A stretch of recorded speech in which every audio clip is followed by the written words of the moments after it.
From Tally to Cali, It's time to wake up. Wake up! Wake up! Warchant.com is your ultimate Seminole sports source. And this is Wake Up Warchant, presented by Corner Pocket Bar and Grill. One more corner pocket. Now here's Warchant.com's Aslan Hutchavandi And Corey Clark.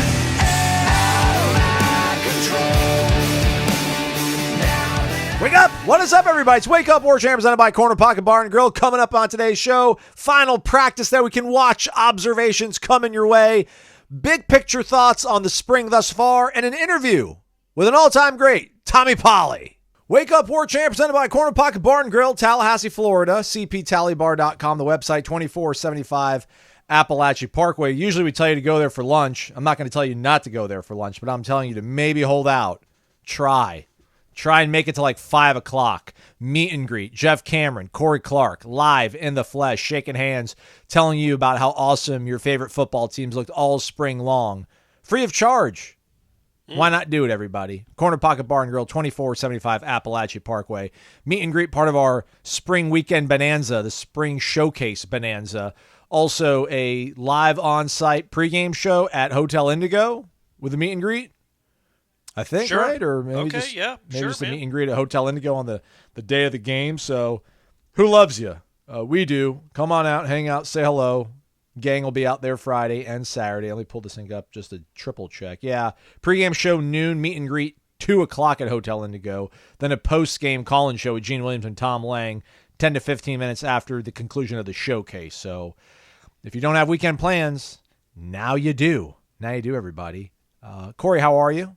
I'm good, buddy. I'm good. Hey, thanks for asking. How are you doing? I'm all right. It was a rough day on Thursday, man. Finished it off with a good solid ribeye dinner, bone-in, asparagus, sweet potato. So that put a good trajectory on ending things. But man, so my garbage disposal broke, and I did everything. Everybody, like I did the wrench. I put my hand down it, like Richard Dreyfuss in Jaws, and there was no obstructions in there, man.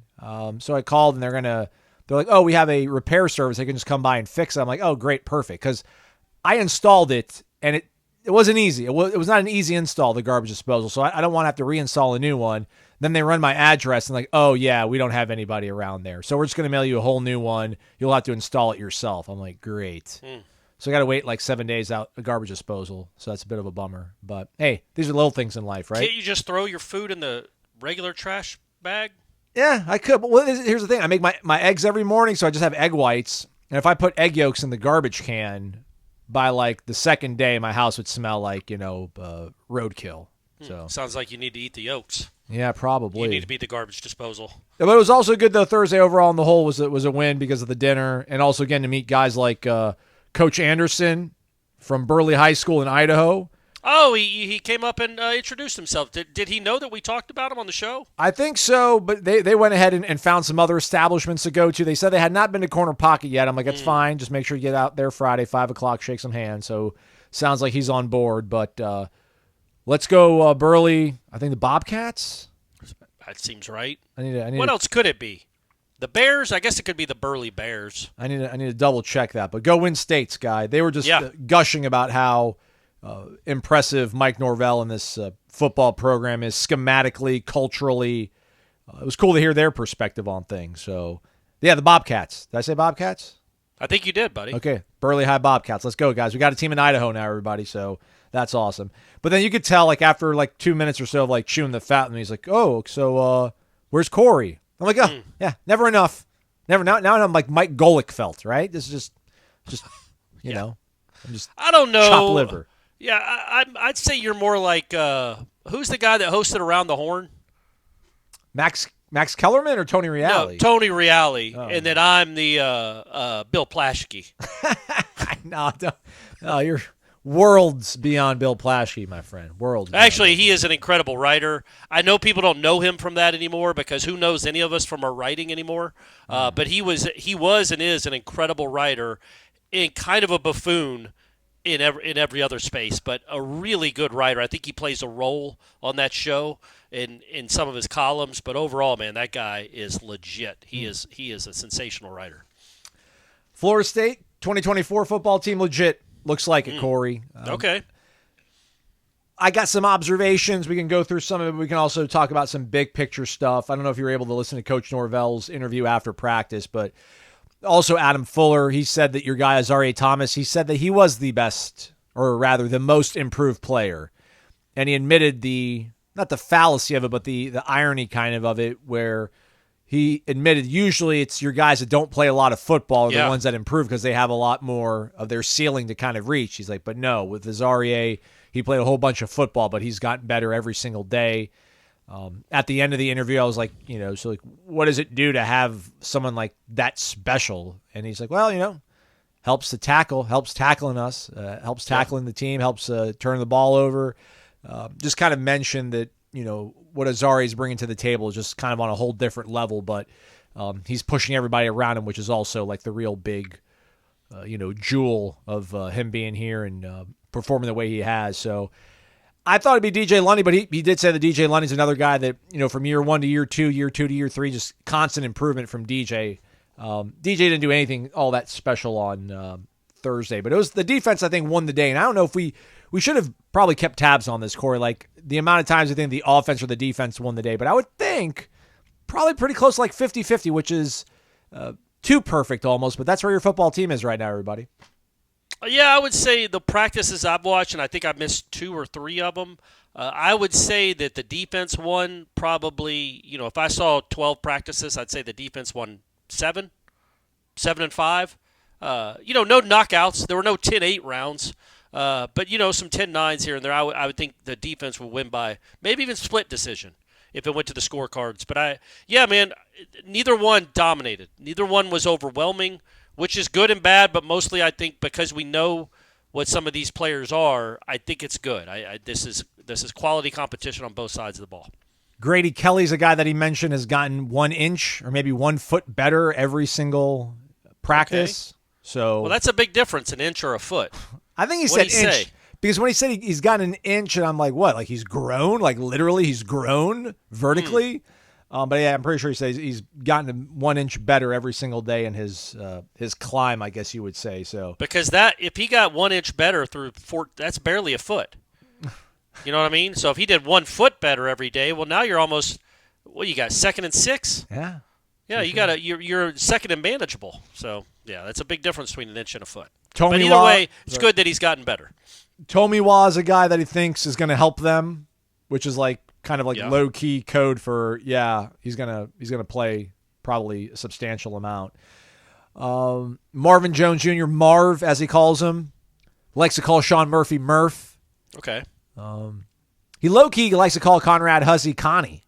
He's very, very New England, just coursing through those veins of Adam Fuller's, but did mention Murphy's kind of he's getting his feet underneath him and trying to, absorb all the things they're doing. But he's obviously a guy that's got some work ahead of him to maybe get into the top 2. Juice Cryer is a guy that he said thought has improved a lot, a.k.a. Justin Cryer. And then, Marvin Jones Jr. just is kind of becoming what they envisioned. So everything sounded really good with all the interviews. Hopefully you guys are listening to all that sort of stuff. Or just go to warchant.com. We usually summarize most of it. Let's get some of these observations, Corey. Period 3, first play. We're not going to go, blow by blow on all this sort of stuff. But the first play, it was like, all right, man, we're going to be in for a treat today. There was time in the pocket. DJ was not giving up on things. Throws an absolute strike, probably 10-ish, 12-ish yards. Middle of the field on a little post route to Kentron Portier, who proceeds to drop it. Okay. So let's get better at that, Kentron. Yep. Nonetheless, though, highlights from period 3. Again, this is like the up-tempo period. They start off in 11-on-11. Rollout pass to none other than Malik Benson. Gets a star by it. Just threaded in there. Put enough velocity on it. Nice catch. Nice ability to get the toes down from Malik. Had a nice pass breakup by Quindarius Jones, my guy. Unfortunate drop by Keziah Holmes on 3rd down. What do you think Adam Fuller calls Quindarius? Because if he shortened Conrad, there's no way he's going the full Quindarius. Well, is it Q? Like Probably just Q? Connie Mack? Like, was Connie Mack's name like Conrad, probably? I guess it would have been, yeah. Feels like it. Yeah, I'm sure he calls him Q. Yeah, He Q-Dog. He did call Jarian Jones J-Dub. I heard him say that once or twice. Yeah, he probably calls him Q-Tip or something. Could be. I don't know. Maybe just Q. That was about it from period 3. It was really one good catch, 3 good throws, but he was betrayed at times there, DJ. His dad was in the house, by the way, as well. So along with Jordan Travis, right? Yeah. Braden Fisk was also here, too. Okay, so. Braden. Yeah. Oh, I didn't talk about it.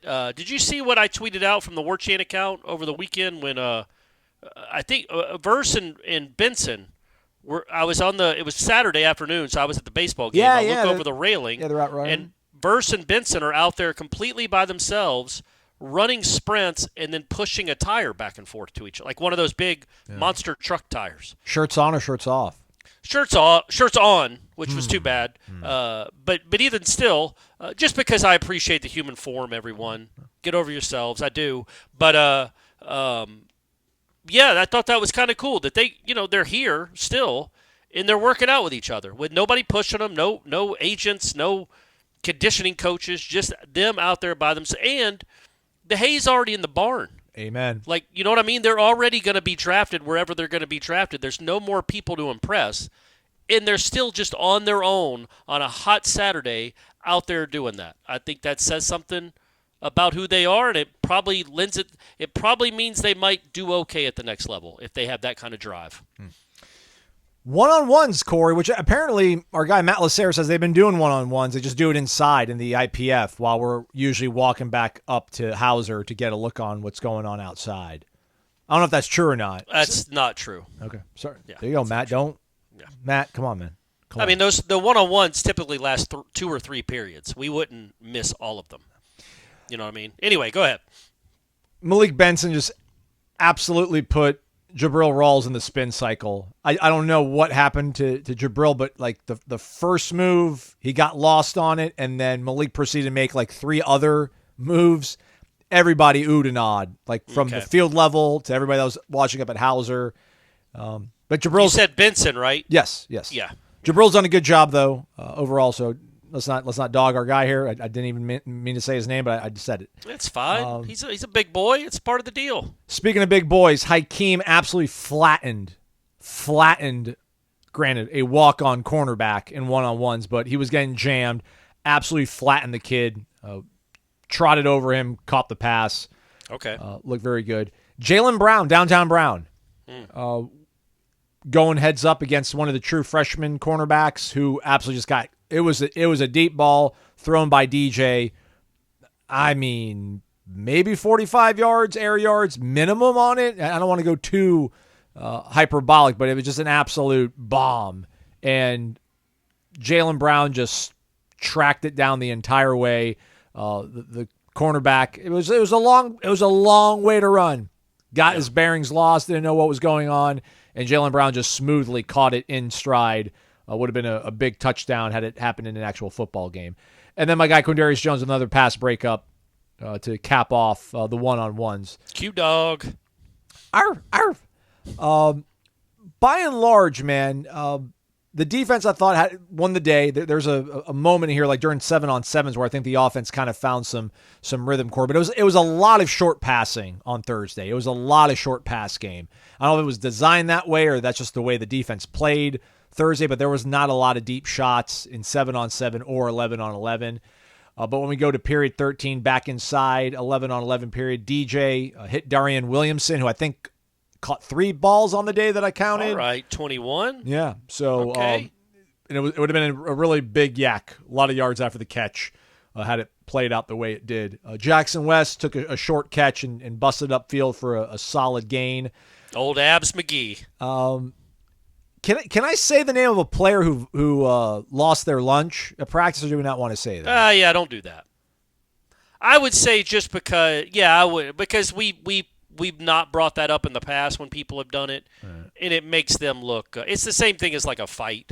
Like it's just part of the deal of practice. Yeah. But people might think that it means, oh, that kid's a horrible teammate, or he's in horrible shape, and maybe he just ate something bad.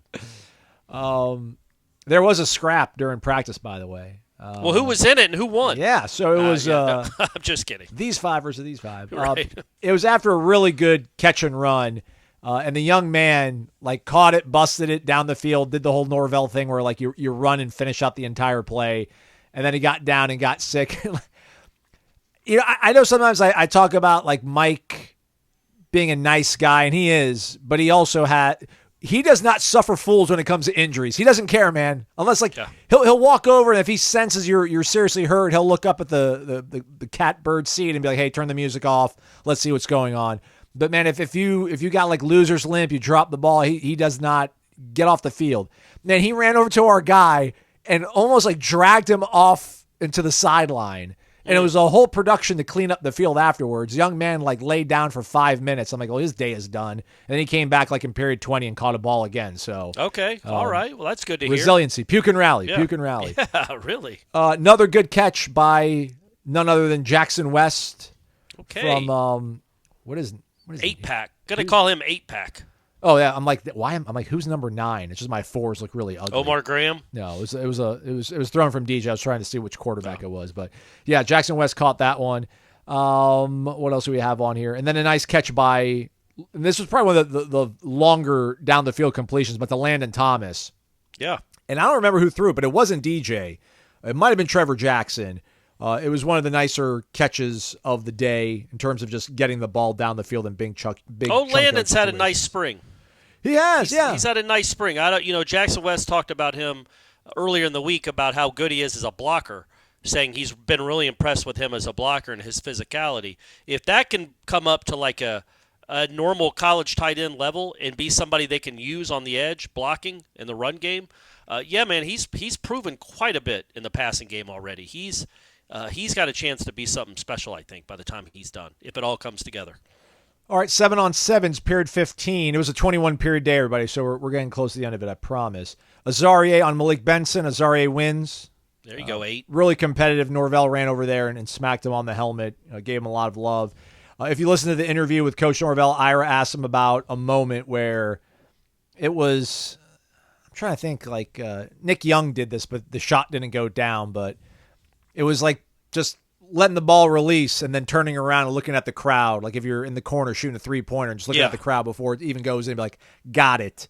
And it was DJ throwing a ball to Lawrence Toafili in 7-on-7 where Lawrence just got by his defender with great ease. And then DJ just made the perfect throw. Again, caught on the stride.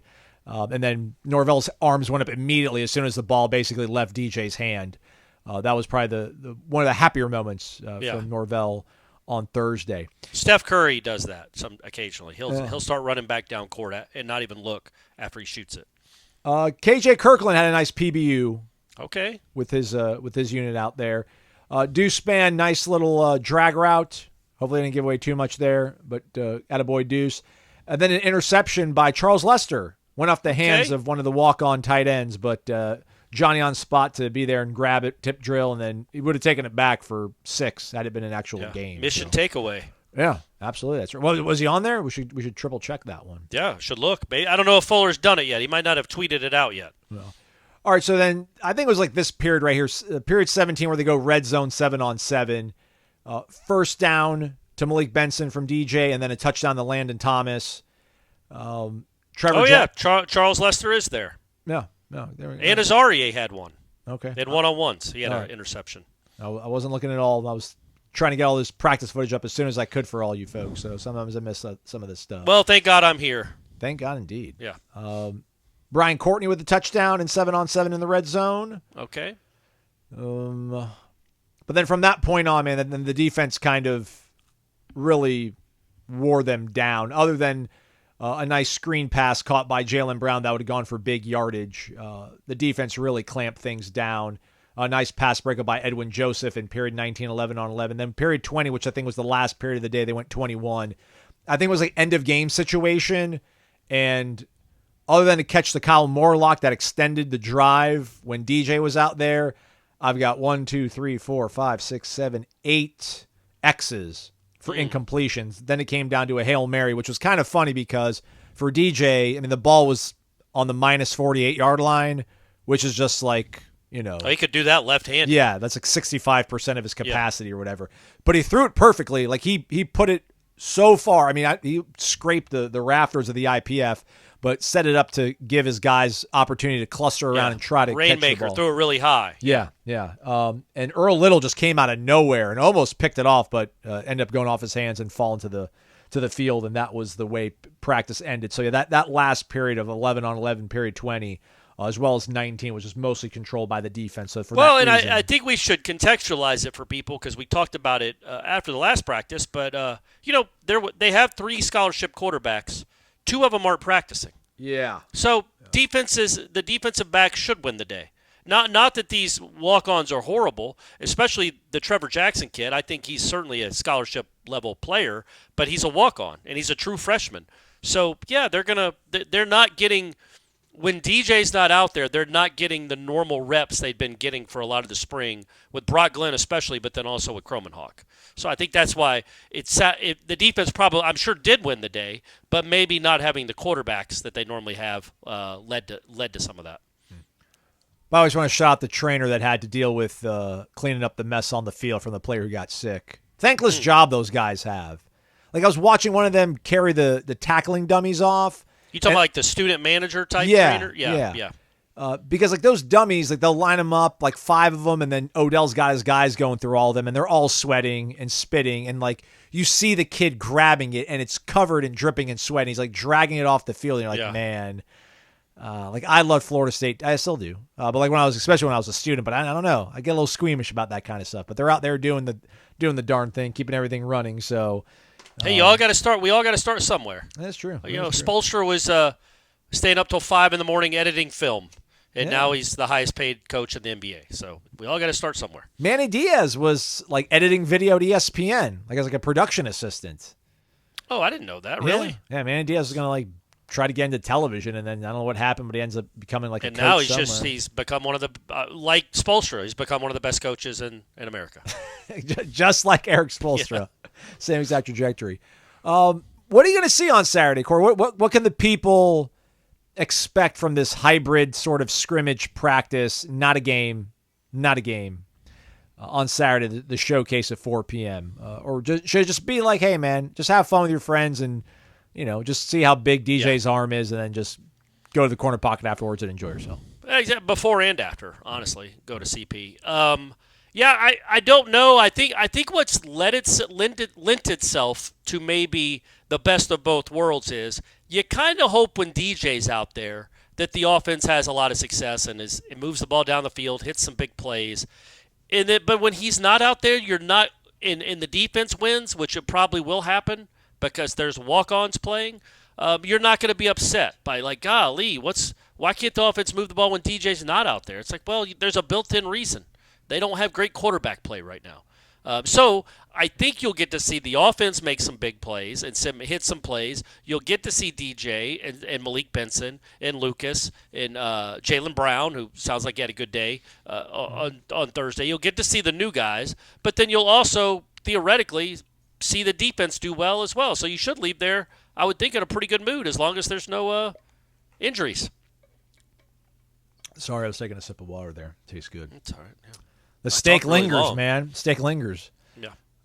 Special teams we haven't talked a lot about. I still don't quite know the plan for. I mean, kick returner seems to still be like Deuce. Roydale Williams is back there. Got to be Lucas, right? He was an All-American there 2 years ago. I don't know if I have any footage of him catching an actual kickoff. Yeah, I saw him last practice on Tuesday. Was the first time I noticed him back there. Yeah. So maybe I don't know why they would have waited this long, but I would have thought him and Deuce are the two built-in guys. Yeah. Like, pick a poison. Yeah. Pick your poison, or just kick it out of the end zone like everybody else does.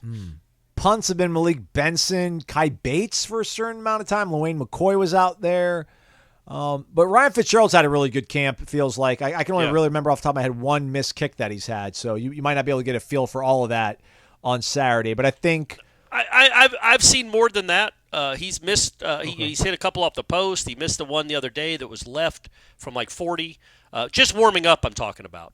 When he's out there kind of working on his own while they're doing the drills and stuff. He hasn't necessarily been automatic in those situations. I feel like he's made most in team. But more than anything, what's been impressive about that dude is the leg strength. Looks like the ball's just coming off differently. I don't know if my man just did a lot of leg extensions or ran up hills all off season or something, but his leg is noticeably stronger. Where I don't think they would, in the right spot, I don't think they would hesitate to try a 55-yarder or 54-yarder. I think he's proven, at least what we've seen. He had a 50-yarder that hit the middle of the net, and I just didn't think that. I don't think that was in there last year. So he had that right leg has gotten noticeably stronger, in my opinion. Corey, will people be able to? I think people will be able to tell the speed. They'll be able to see the speed that we've been telling them about on all the shows across the warchant.com ecosystem. Hit the thumbs up, 5-star rating review, everybody, please. Will they be able to sense the depth? That's something that Mike Norvell pointed out kind of when he was asked about what he knows about this team. He mentioned the fact they can run. I don't know if he meant like run the ball in terms of like rushing attack or just the speed they have. Yeah.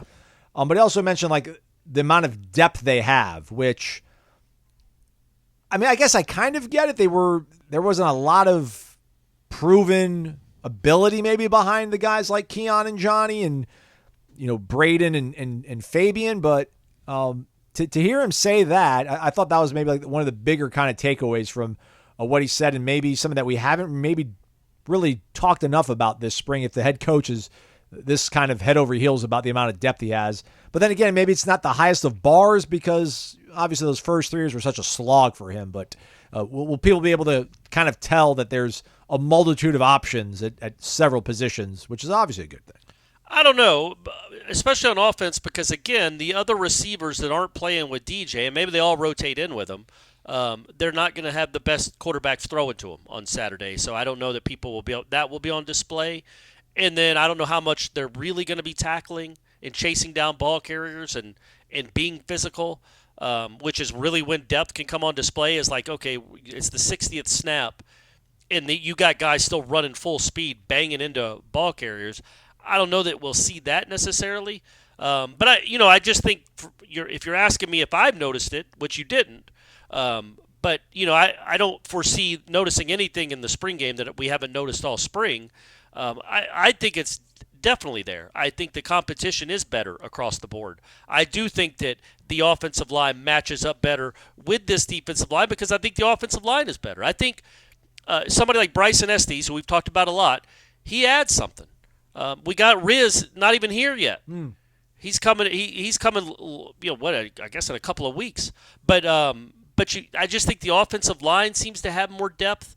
The defensive line has as much. Again, I don't think the top end part of that depth chart is as special as what you just had. But I think that's you got 6 or 7 guys that will be in the rotation right now that I think that can really play. Linebackers, Omar Graham, Cryer, Nicholson, Murphy, who I think's been better the last week or so. There's depth. The secondary is probably where you see it the most.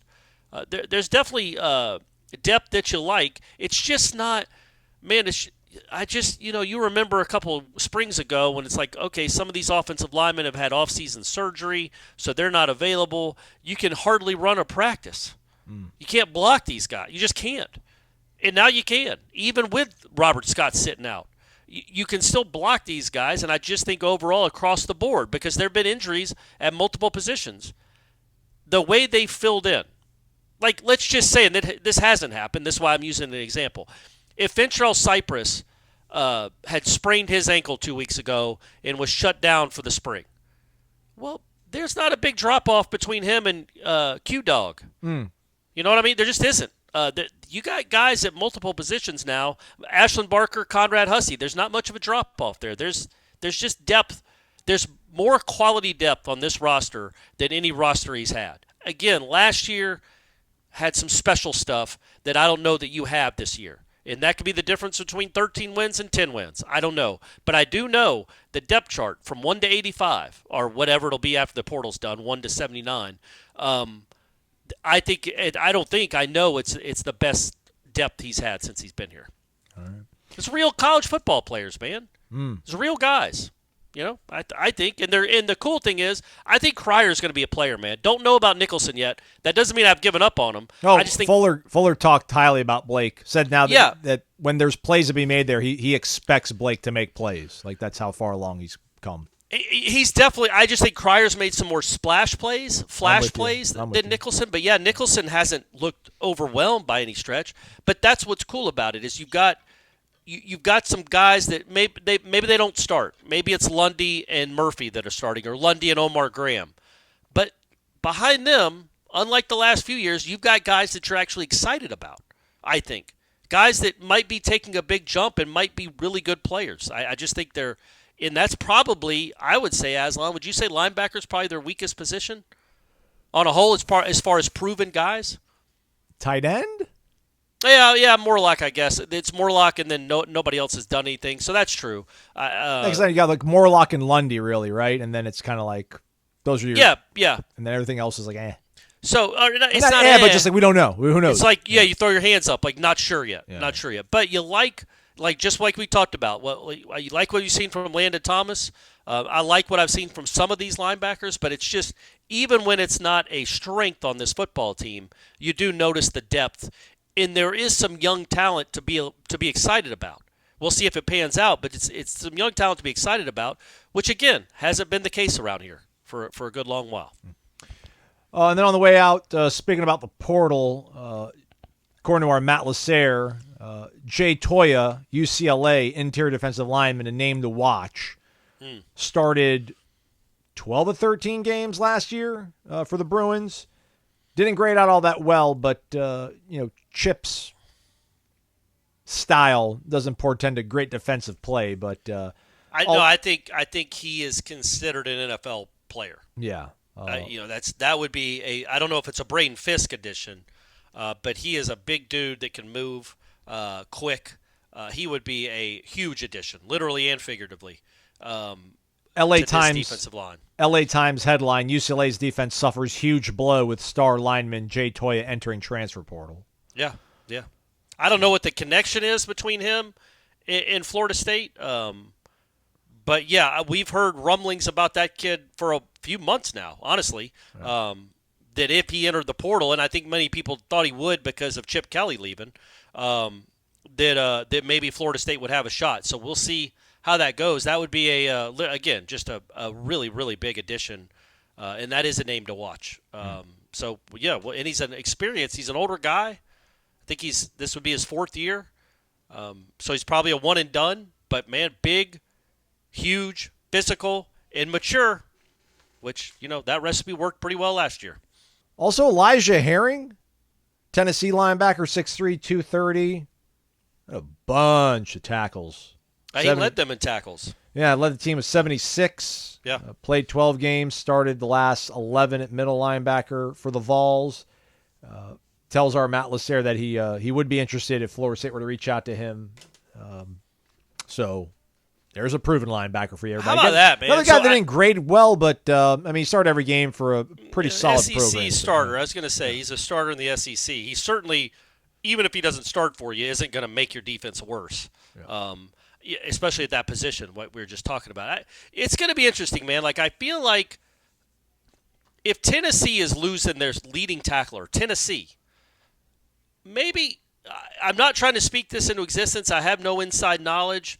But starting April 21st, maybe there's a couple names that jump out from Florida State that you're not expecting.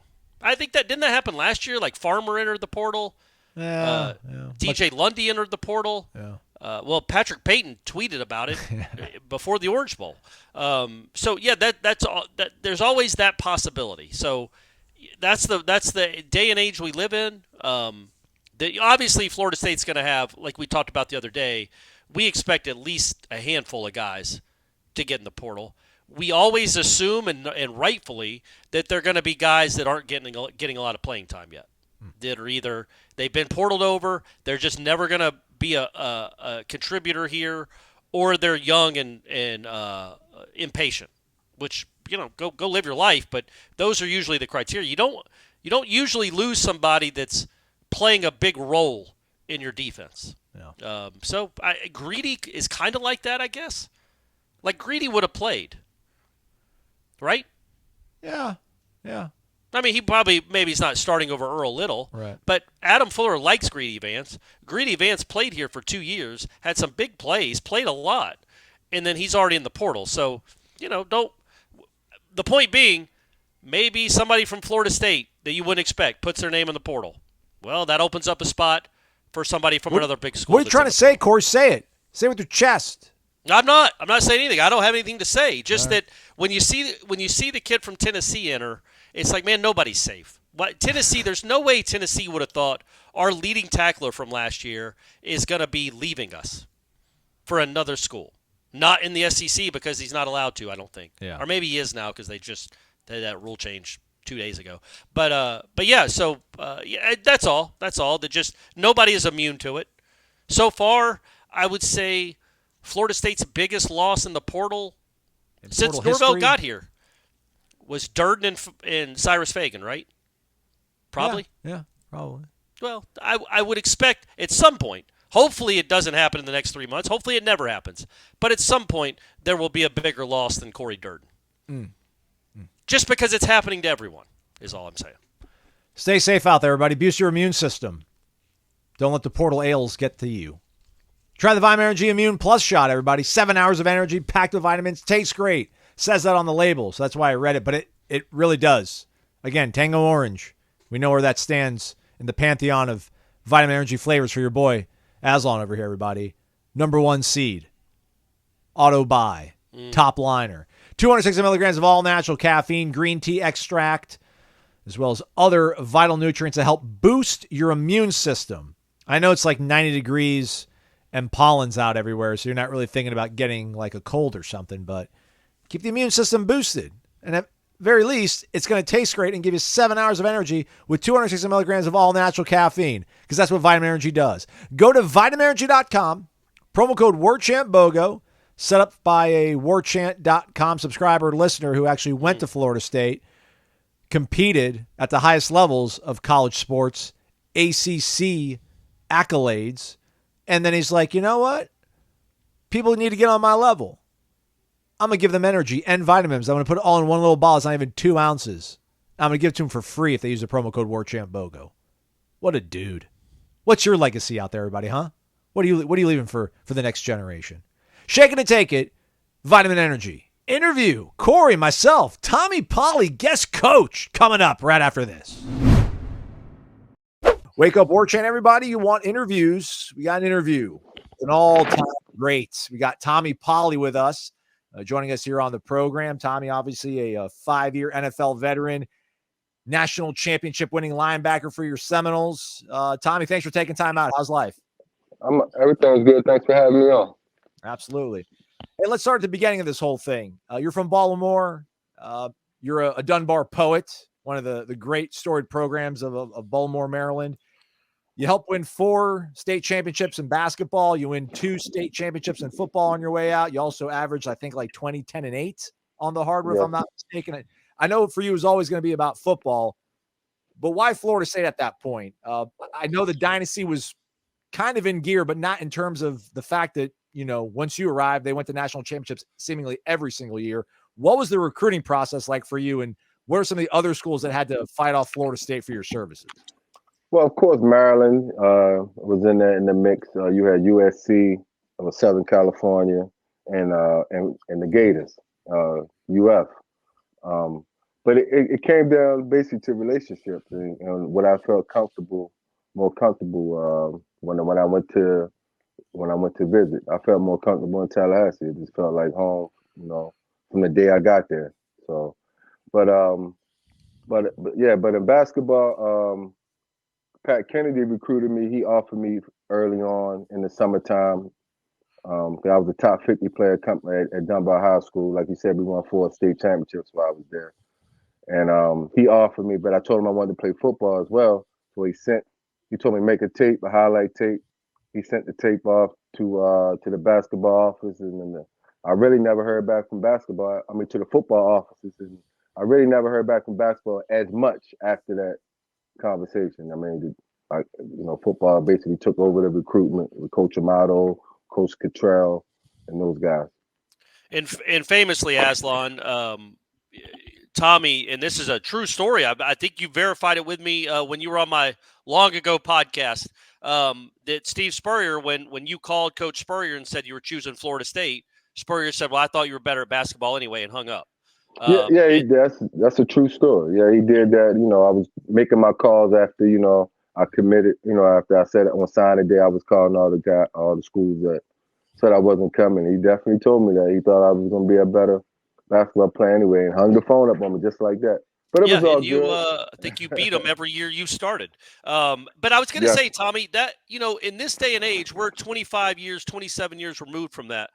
When a kid of your caliber committed to Florida State, man, you weren't getting on the field as a freshman. I mean, you just knew it. Like, there's too much talent there. And I know you played a lot in blowouts and stuff, but how do you convince, like, as a young person, how are you able to, like, talk yourself into going and learning and not wanting to start and play right away like so many people do? Nah,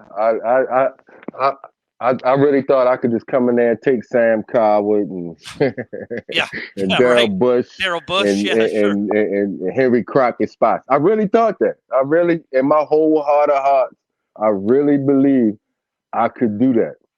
But once I got there and see all the work and see how big those guys was and how they knew the system and you know, but in my own mind, I thought I could make it. Actually, I was just thinking about it.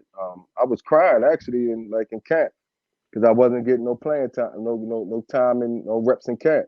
And since I was 7 years old, I had been the best player on my team. Every year didn't matter. Ninth grade, I went in, was the best player on my team in high school. In 10th grade, year 11th grade, all those years, all the way from the year I was 7 years old. So to come in a situation and not get playing time, oh yeah, I was ready to go. If the transfer portal was in, they'd have had to stop me. Somebody had to talk to me like, no, don't do it. Don't do it. But I really was crying. Then I had a conversation, me and Coach Amato had a conversation, said, listen, we try and win a national championship. You see Sam Coward, you see Darrell Bush, you see Henry Crockett, and then behind them, you had, players of the year, Lamont Green Yeah. and Hank Grant and all of Demetrio Stevens. All these guys was all world coming out of high school. So, I mean, but it all worked itself out. I stayed, I redshirted, and I worked hard, learned the ropes, kept my mouth shut, and grind, and it worked out in the end. I know you played for Coach Bobby Bowden, but you ultimately really played for Coach Mickey Andrews and Coach Amatos. Tommy, just what was it like playing for those two guys at that time in their careers and that time in Florida State's history? Oh, it was great. I figured once I get on the field and learn from those guys that I was going to, do well at school. I mean, I thought I was going to do well on the field. Just getting on the field is starting. That's a big achievement. Like you saw all those guys I had to go through to play. And I ain't say Deion Rackley. So, I mean, those guys coach you hard. I mean, Coach Amato was on you every day. No hands on your knees. Run to the ball. Come on, Tommy. Come on, run. Get your hands off your knees. I mean, it was just every day pushing you to be your best. I mean, that's what I needed come from Baltimore. That discipline, that tough love. And Coach Andrews, Coach Amato definitely gave it to us. Who was your best friend when you got there? Who did you make immediate friends with? I made immediate friends, Tay Cody, Roland Seymour, and Brian Allen. Okay. Yeah, those and Snoop Menace. Well, those are good names. And Tay, yeah. I feel like Tay played before any of you guys did. Tay started out of necessity. We didn't have a corner on the other side of Samari Road that year. So he played out. He started our redshirt freshman year, the whole season. Right. Made our freshman year, our freshman All-American. So yeah, did great. How much, Tommy? We asked this a lot of guys of your age that played in the dynasty about the practice. Practices are different now. There's no tackling. Everybody's in green. A lot of people are in green. It's just thudding. Now, look, they're very competitive at Mike Norvell practices. He makes them very competitive. It's just not quite as physical as it was back in the day. But were there ever times your redshirt year when you're trying, I don't know, man, when you're trying to tackle Travis Minor or Peter Warwick's coming on a reverse, that you're like, man, am I good enough for this? Like, these guys are incredible. And how much in turn did those guys on the other side of the ball help you and Brian Allen become the linebackers that you ended up becoming? Well, sharp as iron. So, I mean, you had great running backs. You knew for one thing they was going to have at that time, Florida State always stayed with a big fullback with, Yeah. Lamar Glenn and Pooh Bear Williams and Zach Crockett and all those guys like that. So they was going to run the league downhill. I mean, you knew that. Them guys was, man, listen. You knew that every day inside, you was going to run down here and hit up Khalid Abdullah right in the hole and Pooh Bear Williams, 280 pounds every day in practice. Yeah, I mean, it's going to make you a better player. And it's going to get you ready for the big games and the big moments and then ultimately to play in the NFL. So I believe in iron sharpens iron. That's one reason I went to Florida State. People at home in Maryland thought I was crazy. I ain't gonna lie. They thought I was insane. Like, what you going down to all them Florida guys? You're not gonna play. I was like, what I just told you. I'm gonna go down there and take their spot. That's how I live, man. That's how I went about my business. Tommy, January 4th, 2000, probably was an absolute roller coaster of emotions for you. The biggest game you've ever played in your career up to that point, the national title game against Virginia Tech. You're instrumental in help building an early lead, getting in and blocking a punt. But then later in that same game, you injure yourself. What was that night like for you? What was it like going into that game and then not being able to finish it, but then finding a way to get back on the field the next season and defying all expectations? Hey, listen, man, it was heartbreaking, And at the time, I know I might have said I wasn't probably going to go to the NFL, but I probably was.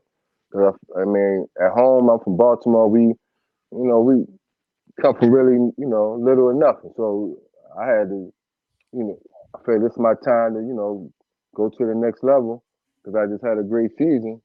And then, boom, this happened. So that wasn't going to deter me from a knee that you can rehab. Just follow the directions of the great staff that we had. Randy Ortiz and them guys did a great job. But yeah, it was just grinding, knowing I can't go back home to Baltimore with nothing. That's like one acceptance. So every day I just put my all and get my knee back. Always stay sharp as far as mentally, as far as watching film and all that good stuff. So it wasn't that big a hurdle as some might think. These medicine nowadays is great. So they did a great job on the surgery. Everything worked out. I did everything the training staff told me. I was there every day, worked hard. And I got back. So to me, it wasn't really a big deal. Were you ready for the opener versus BYU? Did you play in that? Yeah, I played. I didn't start, but I played most of the game. Okay, and I was going to ask you. I don't know if you can recall this. Who was the scout team quarterback that pretended to be Michael Vick in practice? Was that Chris Ricks? What? I don't know. I don't know if Ricks was there yet. I don't know if Ricks was that Ricks. I think was 2000 was his redshirt year, so I don't think he was there yet. So I didn't know if they put a receiver at quarterback to pretend to be Michael Vick. I don't know how you could possibly try to prepare for that. Yeah, I don't remember who it was, but whoever it was, man, it didn't work.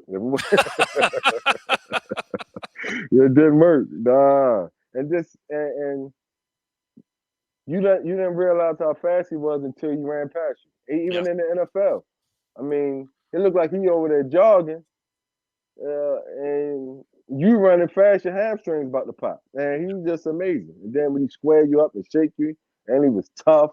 Yeah, I mean, my what's funny? When the documentary came out about a year or two ago, my son at UConn. And Michael Vick said, "Yeah, I was popping them dudes' knees from Florida State." Yeah, I'm the guy he was talking about. Me and him had this whole discussion. My son, my kid, because they showed my picture, and then my son and the team at UConn when he was playing there, they was getting on him a little bit. Michael Vick did that to your father, man. Listen, Michael Vick was special. And he did that to a lot of people. And the thing that people forget about that game, now, obviously, he was electric. A 20-year-old Michael Vick, I don't know there's been many people on earth that have ever played football against something like that. But at the end of the game, he was worn out. Like, he was tired of getting hit because even though he was so special during that game, at the end, when y'all took the lead, he had nothing left. Y'all did wear him out a little bit. I think our depth got him. We had more, like you said, man, we got All-Americans behind All-Americans at that time. The ones, because we was spitting a lot of reps anyway. Right. Bobby Rose will probably play a good portion of the game that year, even my junior year when I was having a great year. Me and him used to split time with T-Rack, used to split time a little bit, me and BA, with him and BA. So it was a lot of splitting reps, and the play didn't really go down much. So we just kept hitting. We just kept hitting. I think that's Matt drills a lot. Yeah. So, Tommy, how confident were you when you guys touched down in New Orleans that you were going to be able to get a blocked punt in that game? Had you seen it? Had you worked on it all week long? I mean, I was trying to get one every game. I mean, I almost had one every game, but so many games that I came close. So it wasn't a game that I didn't feel as though I couldn't block a punt. I mean, I was blocking punts, since high school, just on my own, just going back. So I always had a knack of trying to make a play to help my team any way possible. So when it happened, it was just one of many. So was your rookie year – so you were drafted by the Rams. Was your rookie year the year after they won the Super Bowl? Yes.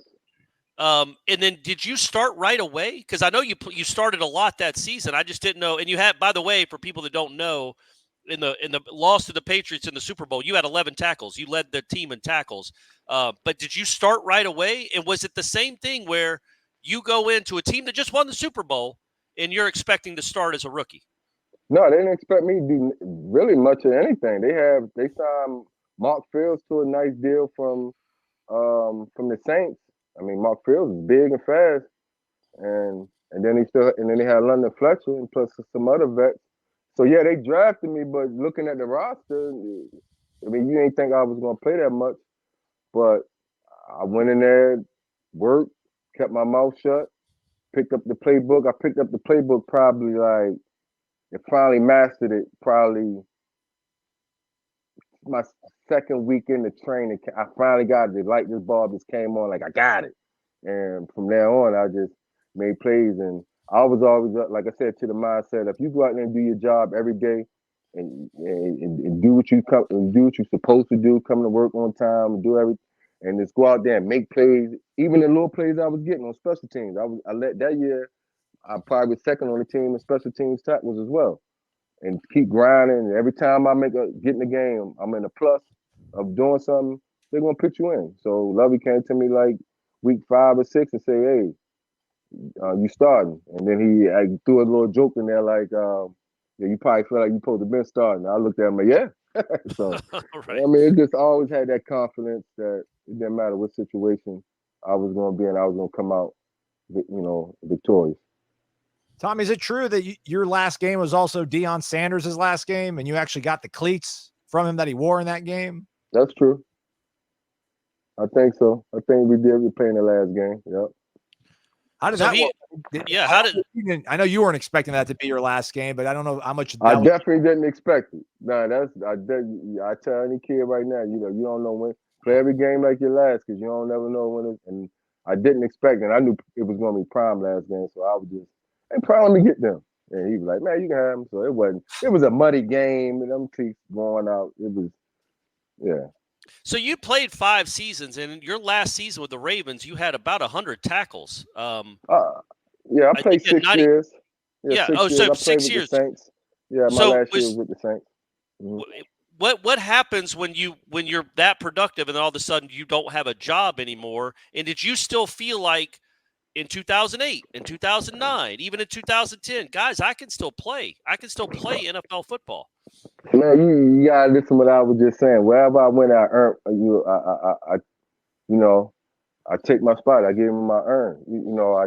I take what's mine, whatever the case. I felt as though I'm playing in the league. I'm leading your team in tackles, like what you just said, numbers, and I'm not getting offered no contract. So to me, knowing me, I can't go in there another year like year 7. I'm 30 years old. They not gonna give me a long-term deal. What's the? Why am I playing? You got all these. To me, that's just me. It didn't make sense to play on a minimum year deal for the last 3 years, and I done led the Rams in tackle. I led the NFL in picks 1 year. I had like 4 or 5 picks. I mean, and if you even check the playoffs, I was getting picks in the playoffs, like probably like 3 or 4 in the playoffs. So when the big game, I was there in the big game. started with Ravens. They said I couldn't play the middle linebacker. Went to the Ravens and the big AFC North, led them in tackles, and then they signed my backup Bart Scott. So I was like, you know what? And went to the Saints and messed my shoulder up, and I had to sit that year. I didn't play. Right. So then the next year I came back. I was playing basketball and messed up my ankle. So it was like, now I'm 30. I got to rehab another year to come back. It's like, what's the purpose of that? My whole goal is when in the NFL is to make money, right? To be, and when I ain't see it, that was happening for me. Plus the injuries. Hey, man, it's time to do something else. Right. Tommy, last question for me. You played on both teams, and we've talked about this on our podcast, like over the offseason. I know the 99 team did it, and they won the entire thing. Was the 99 team better than the 2000 team? Man, daggone well, I'm going to say that. I love my guys, so I'm always going to stand on we was the best team in wide to wide. That ain't happened a couple times in the whole history of college football. My argument is that the 2000 team had a better defense. The 2000 Florida State defense, I think, was better than the 99 Florida State defense. You were a part of both. I just thought that 2000 defense, you gave up some points to Miami, but it was a million degrees, and they were giving up points to you too. Both defenses were dead by the end of that thing. But other than that, y'all lost the national championship game where you gave up one touchdown. Man, we averaged only we gave up a lot of yards. I don't think we gave a lot of points that year. Right. On the season at Florida. So I feel as though we had a more mature team than those guys in 2000. I think they had some guys you could be rattled if you play with them and you be physical back with them and do some things back to them. I just think we was a better team. Now, if you say Derrick Brooks and them, that's something different. But the 2000 team, I think nah.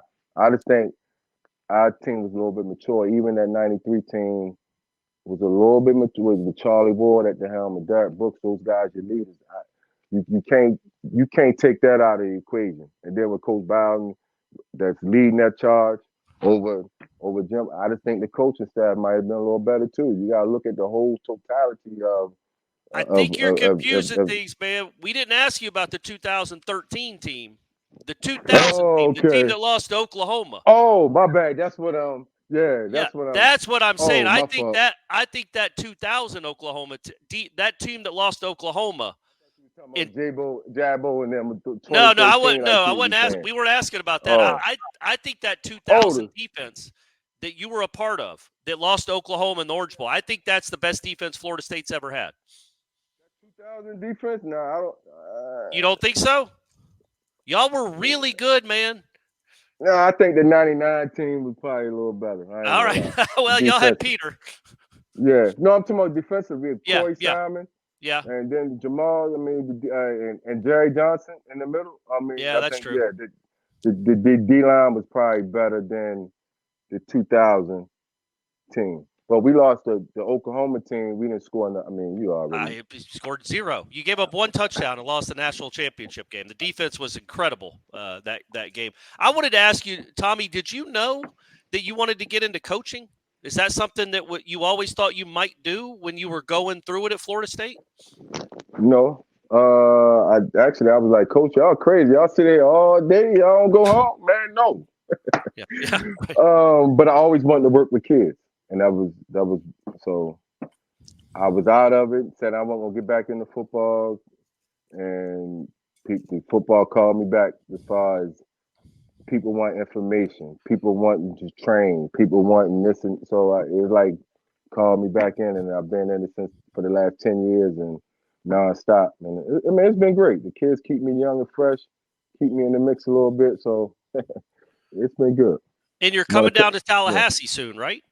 Oh yeah, it's going to be a great day. To go back and see the guys, to celebrate a great feat of a 25-year reunion kind of thing of a great wide championship, best team in history. Right, Florida State. That's my opinion anyway. But it's going to be a great day to go see all those guys and come back and celebrate a great thing and see some good football. Plus, some guys are gonna be good next year as well. I was going to say, it's got to be cool for you, and then we're done. We've taken up too much of your time. Did Florida State, I know what happened with the snub in the college football playoff was just nuts. We're still all mad about it. But to see Florida State back again, where they're going undefeated, they're in the conversation again, that's got to be real. Even from afar, living in St. Louis, that's got to be cool to see that your alma mater is back where it's supposed to be in the college football elite. Oh yeah, it don't matter if we back or not. I still wear my gear. It don't matter what year, what season it is. I'm always celebrating. So it's a good feeling right now. I can actually brag about my team. So yeah, I mean that makes it feel even better. That we're in the mix. I'm in the conversation now. But I'm always celebrate my team, root my team on. When they lose, definitely I lose. All ACC, All American, 6-year NFL veteran and a guest coach for the spring game, Tommy Polley, joining us on Wake Up Warchant. Tommy, thanks so much for the time, man. Hey, thanks for having me. All right, that's a wrap. Shout out to Tommy for taking the time out. That was cool, huh, Corey? Yeah. Appreciate that. Yep. Not a forgotten guy, but a slept-on guy for how good he was at Florida State because he played with so many other great players that he was almost kind of taken for granted. Kind of an under-the-radar guy. Again, I'm talking about an under-the-radar guy that played 6 years in the league and could have won NFL Defensive Rookie of the Year. Was very good in the league until he got hurt. It was really good at Florida State, at least a 2-year starter. Scored in a national championship game. Correct. He was really good, and that was really cool to catch up with him. Is he like the Randall Cunningham of linebackers? Was he ahead of the game? I feel like in this day and age where you have to, because I didn't necessarily think of Tommy as like a thumper. He was a very well-rounded linebacker, but I felt like he probably could have played 15 pounds lighter and not lost his tenacity. It would have been really much of a force, like sideline to sideline. He'd be a very good 4.25 linebacker in this day and age. He's timeless, maybe, if not ahead of his time. Very rangy. I would call him rangy, and you're absolutely right. I think he would have been a good cover guy and swallowed up a lot of field when he was running. And obviously a great athlete because he was a high-level Division I basketball player, as we talked about. I know, right? A poet, just like Sam Cassell. That's right. All right, that's a wrap for us. If you haven't had enough of this, you never can, right? Go to the Corner Pocket Bar and Grill, 5 p.m. sharp. Jeff, Corey, maybe myself. Maybe Ben Stephanie. Spicer. Yeah, Stephanie. Maybe Ben Spicer. You know what? Ben Spicer has been to CP more than once. He's a fun hang, I think, right? Yeah, he is. Yeah, he's a good time. Yeah. So yeah, maybe he'll be. You get him up there. Matt comes up occasionally. Yeah. Big happy family. So come hang out with us, and then don't forget live meet and greet Hotel Indigo, College Town. Also, Garnet and Gold. Whole new renovation to the flagship store by campus, which maybe the flagship store is the one by the mall now, but the one that we all knew growing up, everybody. That Garnet and Gold renovated, looks amazing. Jarian Jones is going to be there signing autographs as well. J-Dub. Yeah. So hit up Garnet and Gold and then make the walk over to Hotel Indigo. There's a cash bar and some food, tailgate food set up. Do the whole thing. We all need a preseason to get ready for the upcoming season. Make the spring game your training ground, so do it. Thanks for listening, everybody. Jeff Cameron Show, 1 to 3 o'clock. Yeah? Even with the meet and greet, he'll probably hop on his car and just shuttle on down to Corner Pocket. Jeff, Grinder, everybody. We're done. Sorry, Corey, for prattling on and on. Don't ever apologize. There's a Jeff Cameron word for you, prattling. Never heard that one until I started listening to headlines. Back in the day. He's Corey Mazal. Thanks for listening to Wake Up Warchant, presented by Corner Pocket Bar and Grill.